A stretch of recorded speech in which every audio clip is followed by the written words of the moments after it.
Facebook और मुकेश अंबानी की Reliance industries के बीच बड़ा करार हुआ है, जिसके तहत फेसबुक रिलायंस जियो में 10% हिस्सेदारी खरीदेगा।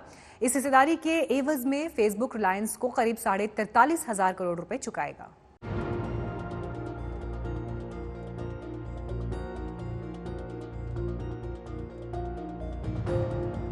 भारत और दुनिया के बड़े मुल्क कोरोना संकट की वजह से लॉकडाउन है। इस लॉकडाउन के बीच हिंदुस्तान के सबसे अमीर उद्योगपति मुकेश अंबानी और सबसे बड़े सोशल मीडिया प्लेटफॉर्म फेसबुक के संस्थापक मार्क जुकरबर्ग ने एक बड़ी डील को लॉक कर लिया है।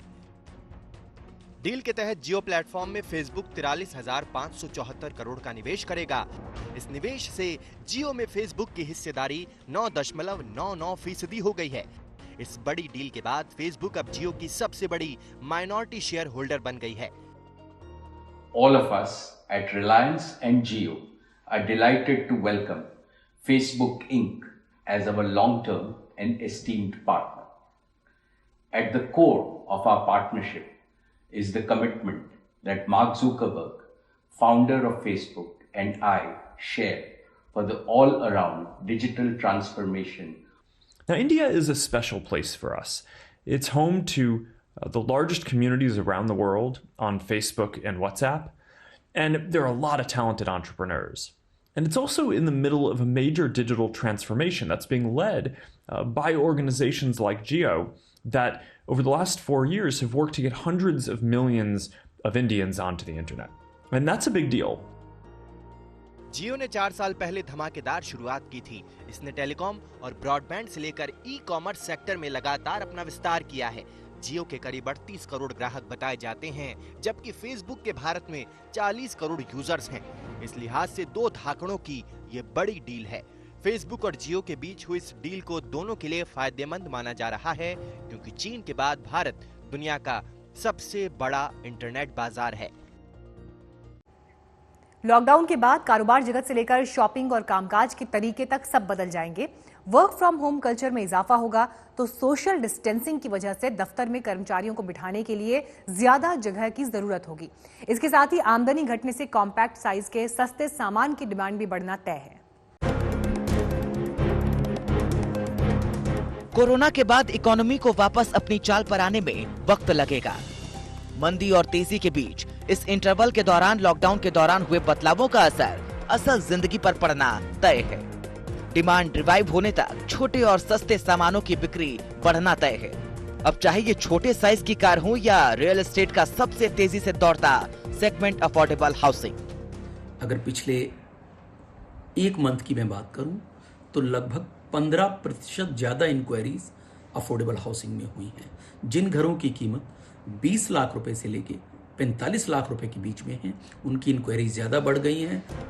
नोटबंदी के बाद से रियल एस्टेट सेक्टर की धीमी चाल से हर कोई परेशान है।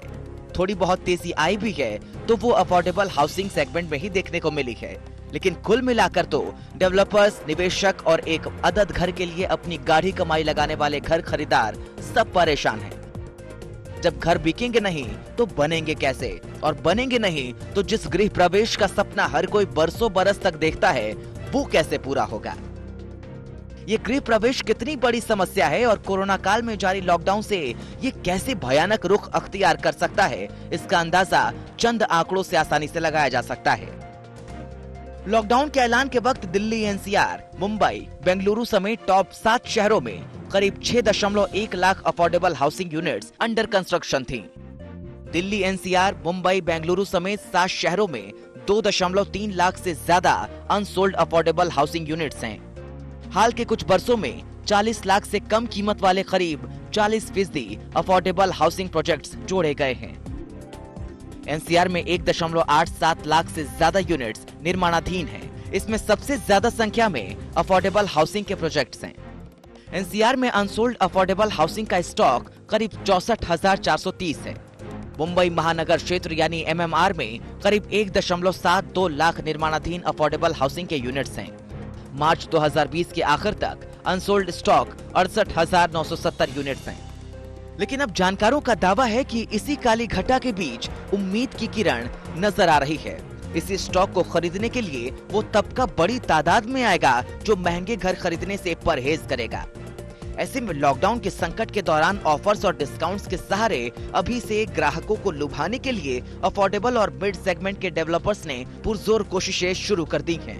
कस्टमर से ही पूछते हैं कि आप किस तरह से पेमेंट देना चाहेंगे। जिस तरह से हमारी कुछ स्कीमें हैं कि हम लोग 30-70 पे पेमेंट प्लान लेके आए हैं कि आप आज 30% दे दीजिए, 70% हमें पैसे दे दीजिए। अगर कस्टमर को ये भी प्लान नहीं आता है तो हम उससे पूछते हैं कि आप हमें किस तरह से पेमेंट कर सकते हैं। प्रॉपर्टी में नए कस्टमर जो लॉकडाउन में बुकिंग करा रहे हैं उनकी 6 महीने की इंस्टॉलमेंट का जो इंटरेस्ट है वो कंपनी बियर करेगी। साथ में जो हमारे अंडर कंस्ट्रक्शन प्रॉपर्टी है उसमें रेडी टू शिफ्ट की स्कीम चलाई हुई है, उसमें कस्टमर को सिर्फ 30% देने की ज़रूरत पड़ रही है और बाकी अमाउंट उनको पोजीशन पे देना पड़ेगा। एक बदलाव घर खरीदने के तरीके पर भी होना तय माना जा रहा है। अब लोगों को घर खरीदने के लिए ज्यादा मशक्कत नहीं करनी पड़ेगी। बहुत जल्द साइट विजिट से लेकर घर की खरीदारी और रजिस्ट्रेशन सब कुछ वर्चुअल हो जाएगा। आज तक ब्यूरो। और अब देखिए बुधवार को शेयर बाजार में किस तरह की हलचल रही।